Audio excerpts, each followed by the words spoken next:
Então, voltando ao tema, né?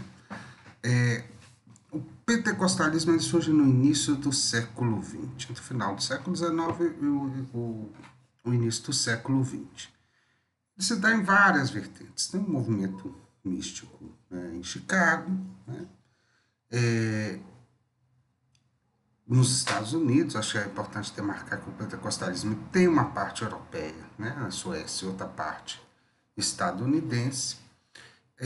Um dos seus fundadores, seus precursores, se deu dentro da igreja metodista, né, um pastor chamado John Wesley, e ele vem com uma ideia de que o contato direto então, com Jesus, né, e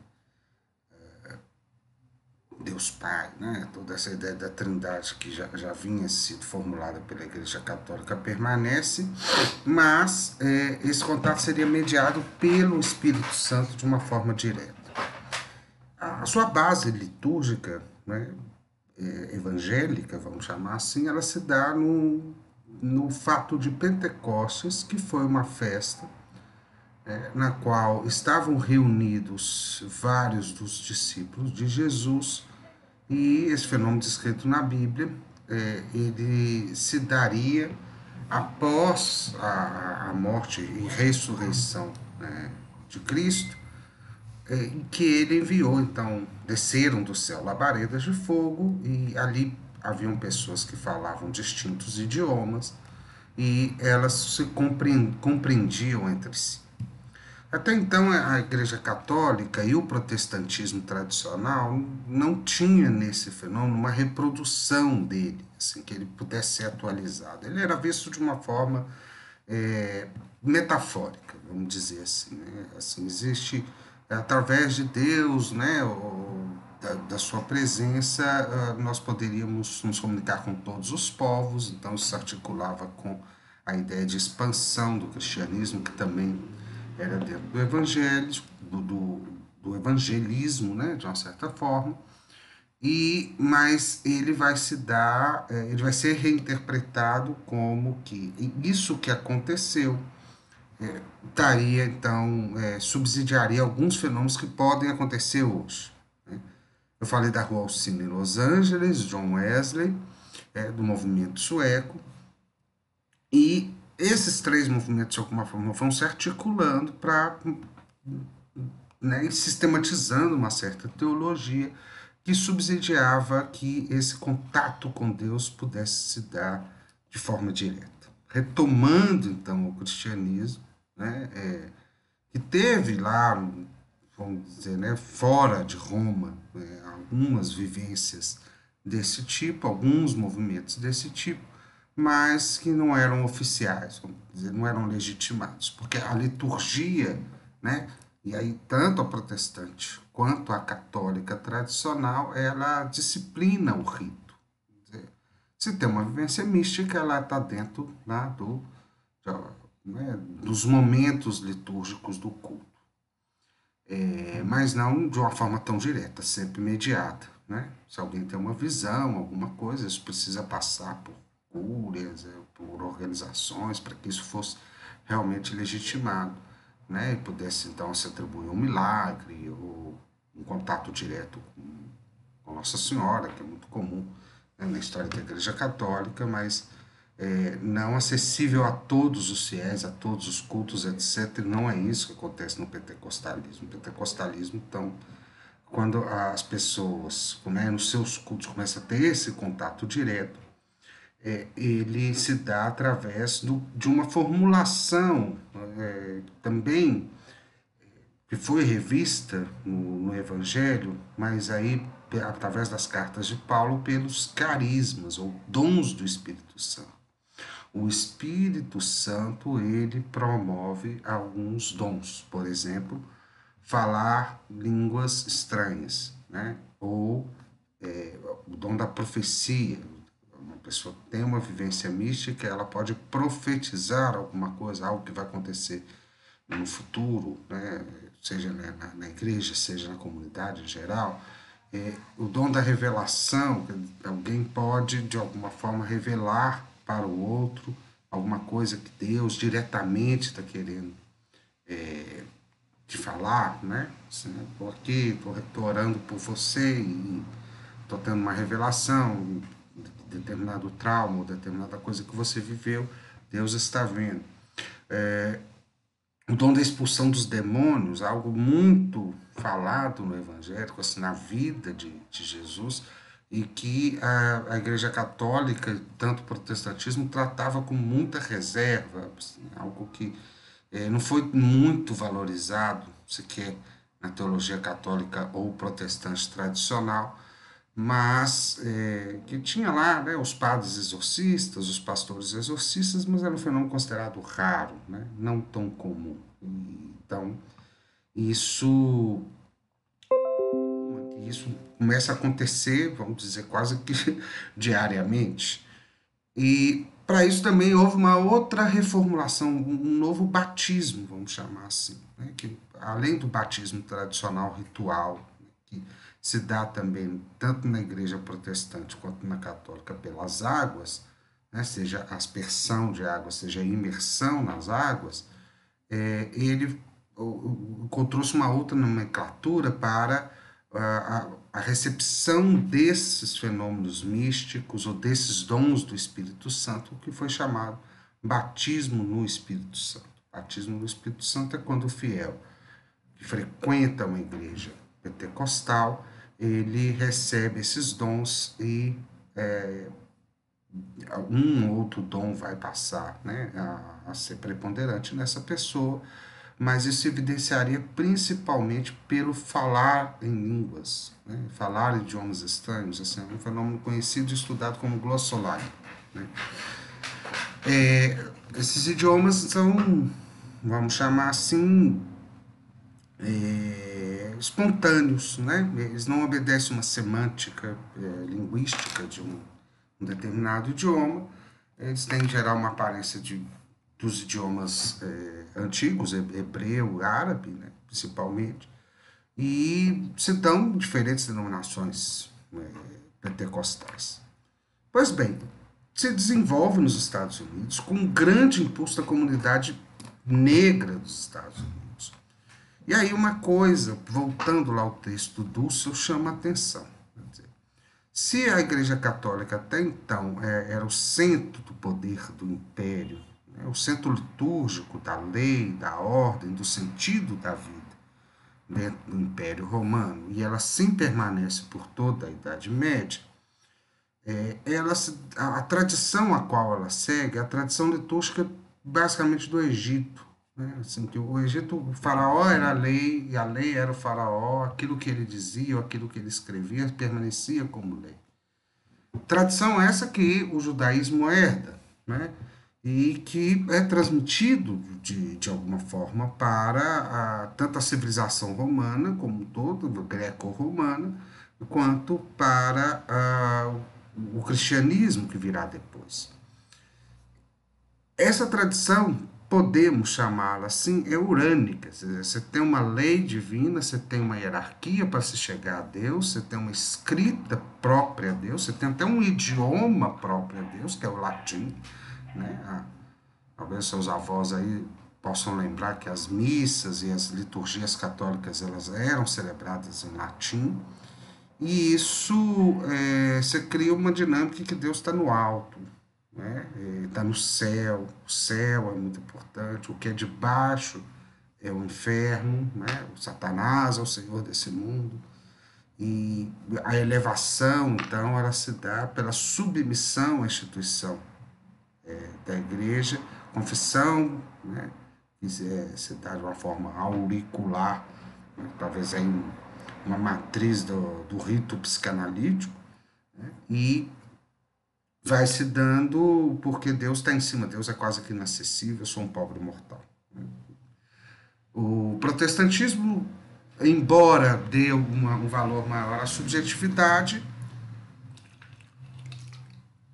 protestantismo tradicional, né? A liturgia, a lei, o segmento de uma determinada ordem permanece, de algum modo. Muito mais flexível, muito mais interpretativo, muito mais individual, né? Tanto que vão surgindo outras denominações que, sob a égide protestante, principalmente nos Estados Unidos, como os batistas, os presbiterianos, etc. E agora o contato com Deus é menos litúrgico, de um culto menos organizado e o acesso é direto através dessas experiências místicas, estáticas, ou seja, com estados alterados de consciência começam a ditar, né, aquilo que é o próprio Cristo, assim, contato com Jesus vai se dando dessa forma. Então, se o católico tradicional, o protestante tradicional, eles têm uma ordem urânica, né, do céu, arrisco-me a dizer, é uma hipótese, né, teórica, de que o pentecostalismo retorna nos aspectos tônicos da cultura anterior, principalmente, sobretudo, as culturas marginalizadas. Porque os rituais, a magia e tudo aquilo que era de alguma forma místico, como eu já disse para vocês, ou era demonizado pela Igreja Católica, mas permanecia nas periferias da Idade Média. Né? As mancias, a magia, a bruxaria, ela teve um espaço principalmente, né, governado pelas mulheres essas que detinham um certo conhecimento, né, do cotidiano, dos ciclos, muito mais tônicos, chamar assim, do que urânicos, ou seja, menos em respaldo à lei e às hierarquias, mas mais em resposta aos ciclos e à natureza, de uma certa forma. A experiência estática que se dá no bojo agora do cristianismo, ela impacta e ela capta, né, uma grande parte da periferia que não tão submetida às ordens hierárquicas superiores, né, tem ali um espaço de reconhecimento e por isso é importante dos afro-estadunidenses na concepção, né, do pentecostalismo. Chega-se ao Brasil o pentecostalismo, né, década de 20, 30, mas com seu ápice aí na década de 60, 70, né, que ele vai ganhando forma, em nomes, né, de algumas denominações, podemos já dizer, já tradicionais desse movimento, que é a Assembleia de Deus, a Congregação Cristã no Brasil. Essas são as duas igrejas pentecostais de raiz, vamos chamar assim, que tem, além desses fenômenos, né, que acontecem, também todo um modo que influi nos costumes, na lei, num certo ascetismo em relação ao mundo. Né? Todos devem, né, ter contato ou saber, né, o assembleiano, principalmente, ele tende, né, não tanto hoje, mas algumas denominações, algumas cisões dentro da própria Assembleia de Deus dão um valor maior aos costumes, né? A obediência dos costumes, se proíbe ver televisão, às vezes as mulheres de usarem pintura, né? Deixar um cabelo, obedecendo certos costumes do Antigo Testamento. Às vezes não pode nem ver televisão, mas depois vem uma Assembleia de Deus, né? Por exemplo, uma figura como Silas Malafaia, que usa, usa e abusa da televisão, das redes sociais para falar. Mas essa tradição da igreja, da Assembleia de Deus, não era bem essa, né? Uma vida ascética, uma vida com mística, em que há um contato direto com o Espírito Santo, e uma série de costumes e ritos que acabam, assim, demarcando um certo mundo, alguns limites das vivências e dos sentidos do novo membro. Uma vez que a pessoa se adere ou se converte a essa denominação, ela passa então a percorrer, a vivenciar o mundo, né, dessa denominação, e tanto que usam o termo mundo para se referir a tudo que não é, né, tudo estranho ao que ali se cultua. Ponto, né? De raiz, congregação cristã no Brasil, né, bastante também, muito forte até hoje, né, talvez as mais fechadas até do que a Assembleia, que foi criando outras vias, vamos dizer, se atualizando em relação ao ascetismo, a congregação cristã no Brasil permanece com esse ascetismo, ela tem lá suas ordens bem colocadas, né? Uma igreja com um número considerável de membros. Ponto, né? É o pentecostalismo, na sua raiz. Depois ele vai, mais ou menos, né, na década de 60, 70, 80, passar por uma primeira renovação. Até a gente falar em neopentecostalismo, nós temos aí uma parte intermediária, e que há uma discordância entre autores, né, nesse sentido, mas sobre como denominar essa segunda fase. Mas eu vou seguir aqui o Mariano, né? Essa é uma obra que eu recomendo para quem quer trabalhar isso, chama Neopentecostais, Sociologia do Novo Pentecostalismo do Brasil, na qual ele chama esse novo movimento de deuteropentecostalismo, né? Aqui uns dados que eu acho que, né, que eu não sei de cor, assim, de cabeça, mas eu falei do surgimento dessas duas, né, da Assembleia de Deus, da Congregação Cristã. As datas certas são a Congregação Cristã em São Paulo, em 1910, né, e a Assembleia de Deus em Belém, em 1911. Depois nós temos a segunda fase, a segunda onda, que aqui o autor demarca nos anos 50, principalmente na cidade de São Paulo, né? Assim, uma coisa que ele tenta aqui demarcar é que em São Paulo, São Paulo um pouco que domina o cenário, né, dessa segunda onda de pentecostalismo, e o Rio de Janeiro da terceira onda, quando chegamos então ao foco que é o neopentecostalismo. Demarca-se um nome aqui, uma igreja que pode se iniciar, né, nesse sentido, que é a Igreja do Evangelho Quadrangular, tá? Mas também Brasil para Cristo, né, a Igreja do Evangelho Quadrangular, 1953. Brasil para Cristo, 1955, Deus é Amor, 1962, Casa da Bênção, já em Belo Horizonte, 1964. Tá aí, né, algumas representantes desse segundo movimento, que, se a primeira onda, esse pentecostalismo raiz, ele é voltado para as experiências místicas que se dão internamente. Eu falei do dom de línguas, né, colocado pelo batismo do Espírito Santo, revelação, profecias, etc. A segunda onda ela vai se colocar já voltada para uma coisa específica, né? Eu vou ler aqui. É a ênfase teológica no dom da cura divina. É a cura, né? A cura que vai se dar pelo milagre. Assim, vamos dizer, voltando lá no tempo, né? Se o milagre era uma coisa dos santos, o milagre era algo que depois entrava na liturgia, né? Que a Igreja Católica vai denominando santos e criando festas e ritos específicos para cada santo, porque ele fez o milagre agora é algo, vamos chamar assim, né? Democrático, né? Para todos. Acontece todo o tempo. Essa explosão pentecostal, e aí, né, que está assim, um crescimento que vai ser conhecido como o crente tradicional, né, que os laicos, como eu, né, vamos chamar de crentes, ele vai se dar muito baseado, né, nesses milagres.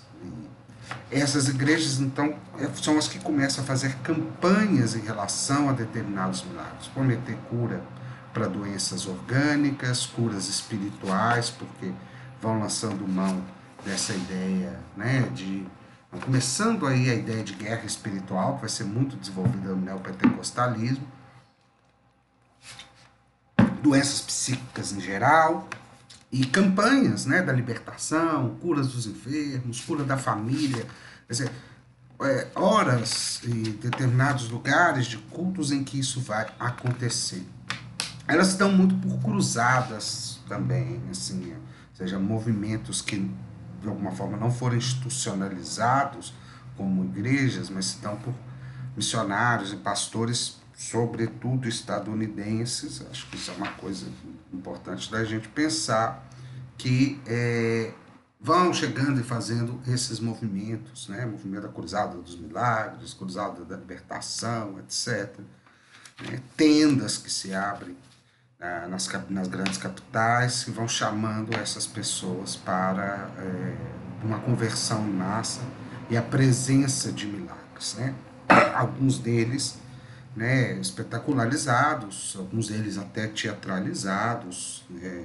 A gente tem evidência sobre isso, né? Muitas pessoas recebiam lá para se levantar de uma cadeira de roda, outro para curar de lepras, né, para dizer, não, agora não tem um braço, já tenho, né, algumas espetacularizações que vão fazendo com que esse movimento vá ganhando força, sobretudo, principalmente nas periferias das grandes cidades brasileiras. Tá?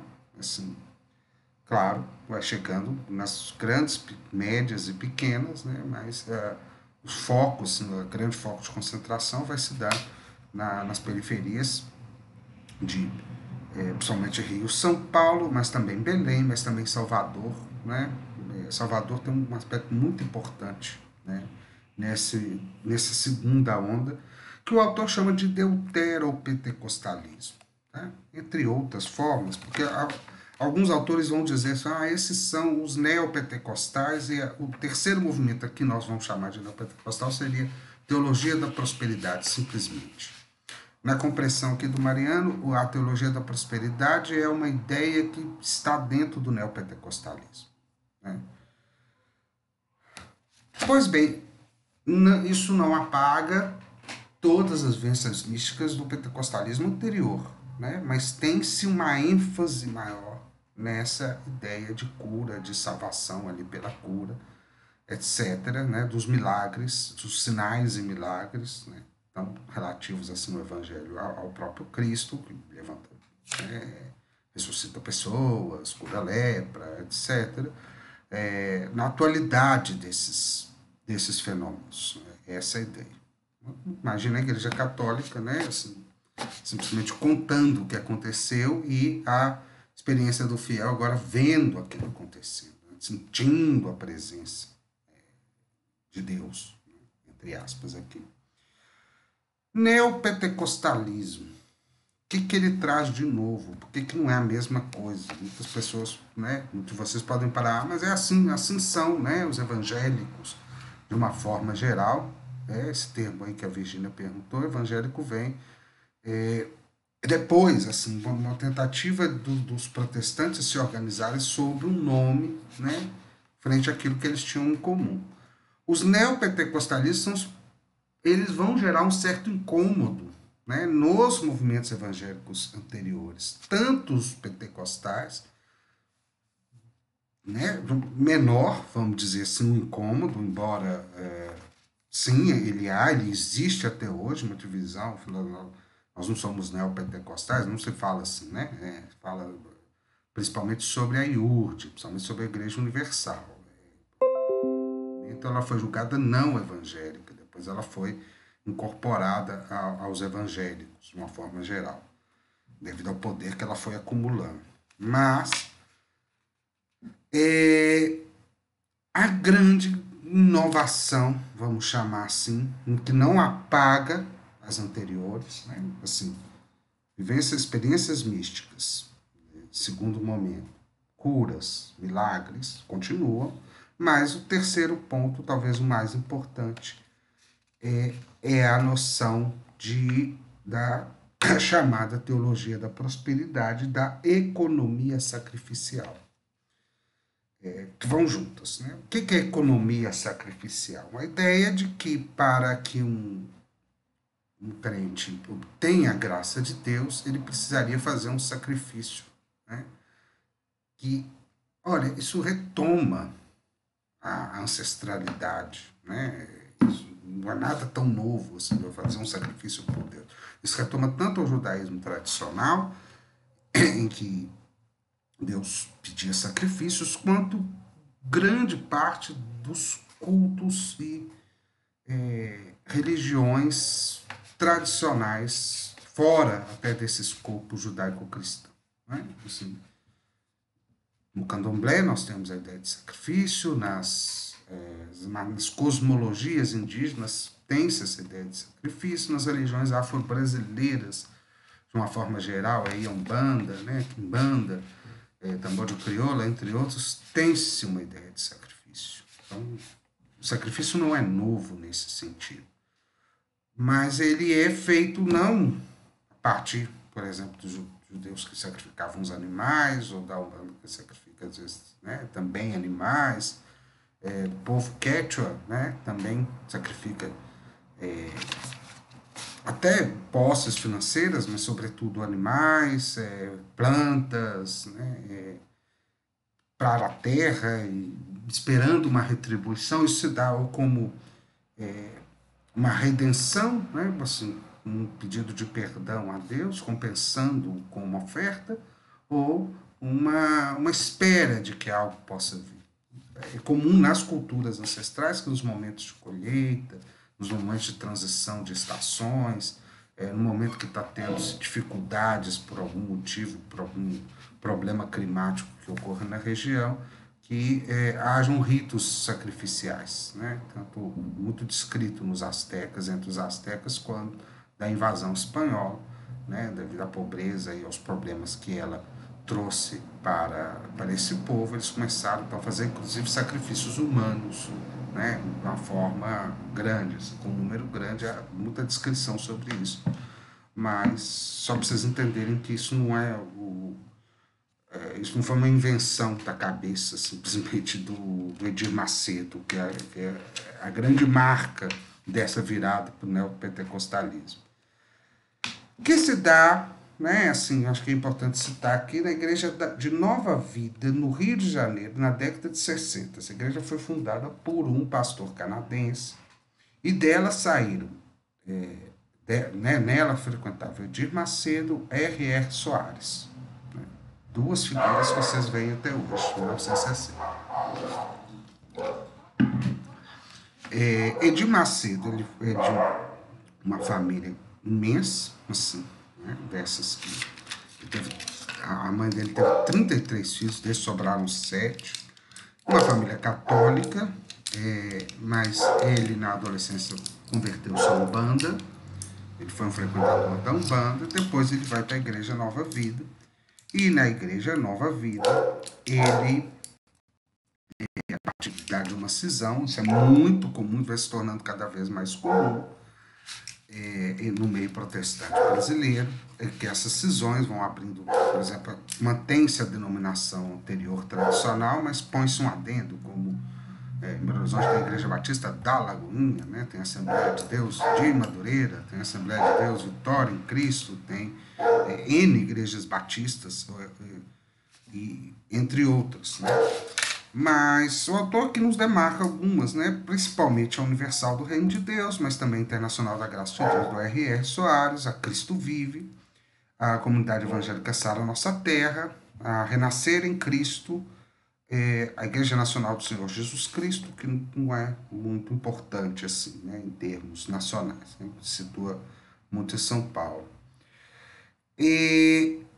Então aqui a ideia de uma oferta que se dá, a oferta é essa, não por animais, mas financeira, que se deposita no altar sob a ideia de uma retribuição de Deus, né?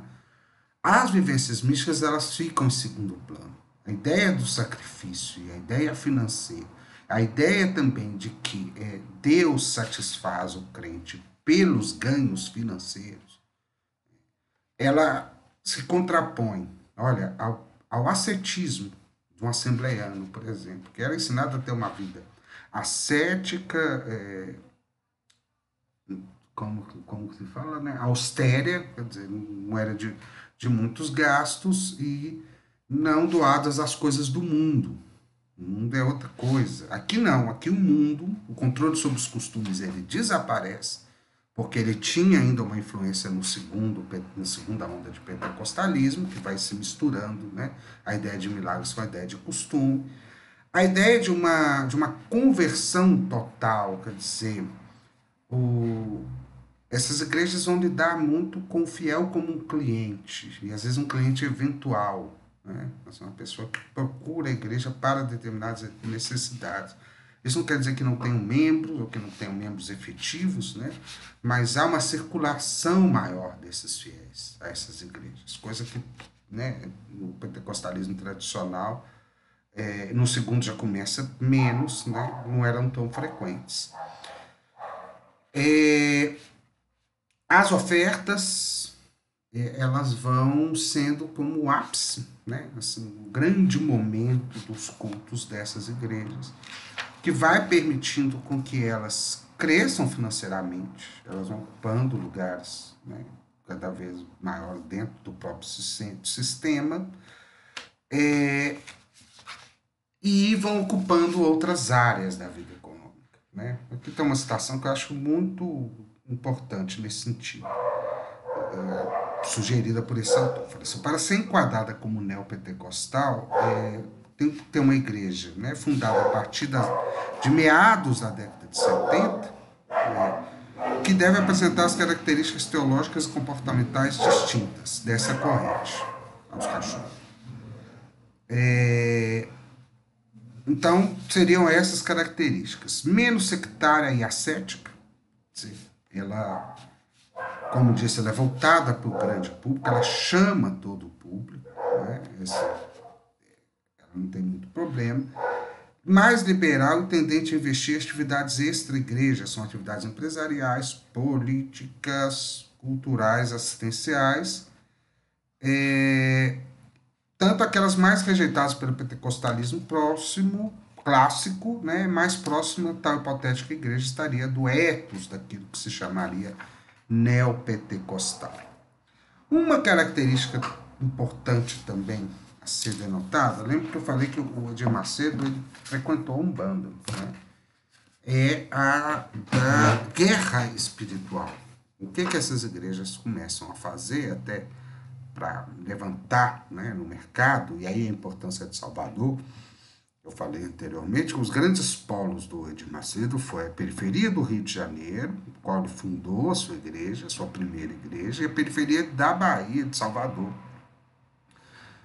Por quê? Porque nesses lugares, nessas periferias, haviam mais membros das religiões afro-brasileiras, ou como querem dizer, às vezes, do candomblé, né? Totalmente afro.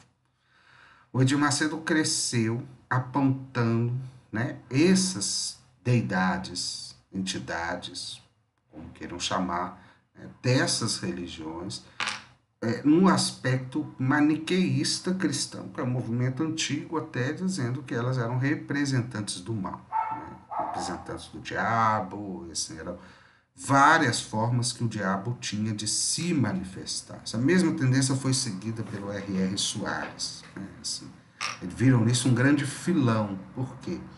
À medida que eu chegava a essas pessoas e demonizava, né, as suas crenças, eu poderia justificar que essas crenças nessas entidades são as causadoras, as motivadoras das crises financeiras, principalmente financeiras, porque vai ser muito esse foco, né, entre outras psicológicas, espirituais, que ela estaria vivendo. Quer dizer, o Zé Pilinta ligado aos vícios, a Pombagira ligado à sensualidade, né? O Zé Exu Caveira, Exu Tranca-Rua ligado a isso que tranca, né, o emprego, tranca a prosperidade, tranca o desenvolvimento dessas pessoas. Então, o primeiro mote é demonizar, né, esses ritos, essas tradições que a periferia brasileira trazia.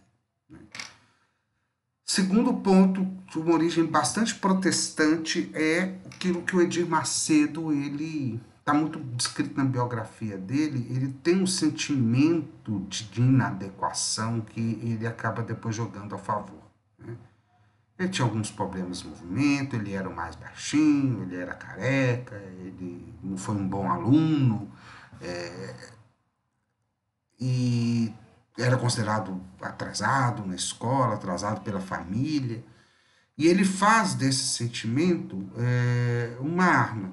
Né? De forma que uma das autoras aí que nós vamos ver o texto, ela passa um texto mostrando mais ou menos no caminho do culto da Universal era de que as pessoas primeiro deveriam se sentir revoltadas com Deus por sua situação, revoltadas com o divino, e a partir dessa revolta, ela então faz a oferta, né? Assim, se vocês notarem, mesmo ligando a televisão, vocês vão ver assim, falando assim, Deus, eu não aceito essa condição, né? Eu não aceito que eu esteja assim. A partir disso, eu vou sair dessa situação, para isso eu dou uma oferta, então eu me firmo nessa ideia, nesse empoderamento, entre aspas, né, que eu ganho de Deus, assumindo uma outra postura perante a um empecilho, né, a uma adversidade que eu esteja vivendo. Então, frente a essa adversidade, o Edir Macedo chama o fiel a revoltar-se com aquela situação, né, dialogar diretamente com Deus, faça uma negociação com Deus em que está incluída uma oferta e muda-se, né, a atitude perante aquela dificuldade, né, de uma forma imperativa. Eu vou vencer, eu vou conseguir, eu vou superar isso que eu não aceito, e Deus que está, né, com quem eu já compartilho uma oferta vai me ajudar, vai abrir os caminhos, expulsando os demônios, né, que boa parte dele vem das matrizes africanas, né? Vão ser amarrados, vão ser queimados, queimados em ritos, queimados na fogueira santa, ou vão ser amarrados pelo poder divino, etc., de forma que o fiel vai se sentir não amaldiçoado. E grandes dos problemas que uma pessoa vivencia, eles são interpretados segundo a matriz africana, né? Como um custo, segundo um trabalho que fizeram contra a pessoa, olho gordo, né? E isso dá, por exemplo, um sentido para determinadas dificuldades, para alguma situação adversa que as pessoas estejam vivendo, né? Então, ao afirmar, fazer esse pacto com Deus, eu tenho uma noção aí de guerra espiritual que muitas das vezes muito desenvolvida por essas igrejas, mas sobretudo pela Universal, de exorcismo, que pode acontecer ou não, mas assim, tá de uma forma, né, espetacularizada, etc., mas na maioria das vezes é um pequeno exorcismo, né? Vamos, sai, né? Vamos tirar isso daí, sai, sai, sai encosto, sai coisa ruim, sai negócio. E depois desse exorcismo, então, um propósito, né? Se inaugura um propósito com Deus, um propósito firme, assim, um Deus do impossível. Tudo é possível para Deus, muito calcado no desejo, né? E vamos chamar assim, o sentido que o fiel vai dar ao divino. Deus precisa me complementar nesse mundo, Deus precisa me fazer feliz nesse mundo, né? E quando falo nesse mundo, é o mundo material capitalista mesmo, né? Assim, não é aí a evolução de alguns valores, a evolução de uma certa espiritualidade que vai em direção ao outro, isso passa ao largo, né? Isso está no protestantismo histórico, isso está no catolicismo histórico, mas não está, né, de forma nenhuma no neopentecostalismo. Está, de alguma forma, no pentecostalismo, embora ele dependa muito, né, a sua força dependa da experiência mística, depende desses fenômenos, etc., que também está contido na Igreja Universal. Você vê que as histórias não apagam o anterior, elas continuam, de alguma forma, acrescentando algo. Mas o neopentecostalismo é um fenômeno, vamos dizer, muito adequado à realidade latino-americana, porque ele visa a periferia, né? Ele aproveita das culturas ancestrais, ele fala uma certa linguagem popular, e promete, né, uma inclusão social, uma inclusão cidadã, mesmo que ela se dê apenas em nível material, né, às pessoas que se sentem excluídas dessa cidadania, que não vão aceitar essa exclusão em nome, né, desse Deus que as ampararia através dessa troca de ofertas. Então, a Igreja Universal, né, Internacional Graça de Deus, Renascer em Cristo, entre outras. E aí nós temos um fenômeno, né, que vai, de alguma forma, se misturando, porque uma igreja presbiteriana tradicional ela tem um aspecto de protestantismo histórico, mas com o avanço do primeiro pentecostalismo, do segundo pentecostalismo, algumas dessas igrejas vão se renovando, ou seja, admitindo no seu interior ritos, cultos, cantos, né, entre outras formas de manifestação, que se dão também da forma mística. Né? Começa então a ter batismo do Espírito Santo dentro dessas igrejas, algumas, né, é, vão migrar um pouco, aproveitar um pouco da teologia da prosperidade inaugurada pelo Edir Macedo, que é a ideia do Cristo, né, das ofertas, etc. E outras vão para. Outras que eram do segundo pentecostalismo também vão, né, absorver esse movimento universal, vão se parecendo cada vez mais. E, mas, né, por exemplo, a Renascer em Cristo, a Comunidade de Sara Nossa Terra, por exemplo, tem uma questão de classe social, de tipo de público que atinge, também lembra a bola de neve, né? Que tem uma influência pentecostal, mas tem uma certa liberalização, né, nos costumes, que é típico do neopentecostal, mas que não acompanha a demonização das culturas afro-brasileiras, porque elas não fazem muito parte do universo das pessoas de classe média, do público que elas visam. Né? Então, principalmente a Renascer em Cristo, né, é uma das principais que vão adaptando a Batista da Lagoinha, que também em Belo Horizonte, elas adaptam a cultura, né, mundana ao rito. Então, começa a ter funk, gospel, né, a ideia do gospel, ou do canto gospel, muito presente na Sara Nossa Terra, na Renascer em Cristo, na Batista da Lagoinha, entre outras comunidades evangélicas que vão seguindo nisso. Bola de Neve é um exemplo, né, de uma igreja bastante liberal, né, com um sentido místico forte, porque é pentecostal, né, mas com essa abertura aos cantos e, né, mundanos, vamos dizer assim, não estavam presentes nem no protestantismo tradicional, nem no pentecostalismo tradicional. Começa a ter funk na igreja, começa a ter pagode na igreja, né, coisa que um assembleano, a congregação cristã no Brasil, né, de raiz, jamais aceitaria, porque o ascetismo já não vai fazendo mais parte. Do neopentecostalismo, talvez nós sejamos talvez um outro movimento, talvez vamos dizer, uma diferenciação do neopentecostalismo, que é uma coisa assim, bem retratada no estudo recente da Cristina Vital da Cunha, uma referência nesses estudos, que é esse, né? A formação das milícias evangélicas, né? Essa identidade, então, por exemplo, com a demonização da cultura afro-brasileira e a conversão cada vez maior dessas pessoas que se baseiam na oferta e na prosperidade, e sendo, né, de alguma forma, contrasépticos, né, contra qualquer ideia de, vamos chamar de separação de mundos, vamos dizer, do mundo religioso e do mundo, né, político, econômico, social. Essas diferenças, essas fronteiras vão ficando muito fluidas. Né?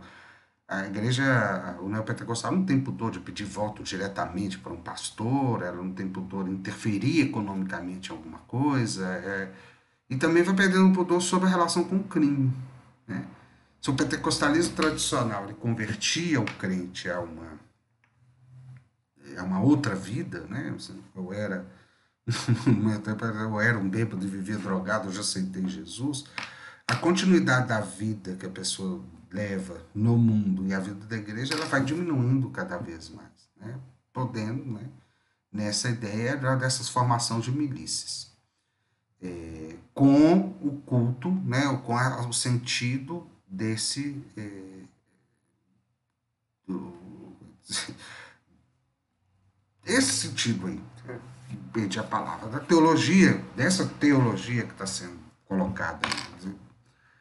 Mato em nome de Jesus. A perseguição, por exemplo, que está acontecendo na periferia do Rio de Janeiro aos terreiros, né, muito grande, nas periferias das grandes cidades, às vezes a agressão direta aos terreiros, até morte, execução de pessoas que são, né, do candomblé ou da umbanda, porque é uma demonização, isso aí é uma demonização agora armada, não só na palavra, né, não só na acusação, não só dentro do culto, mas ela se forma uma disciplina, né, há lugares de milícias no Rio de Janeiro que são proibidos esses cultos, eles têm que migrar para outros lugares porque estão sendo dominados por essas milícias evangélicas.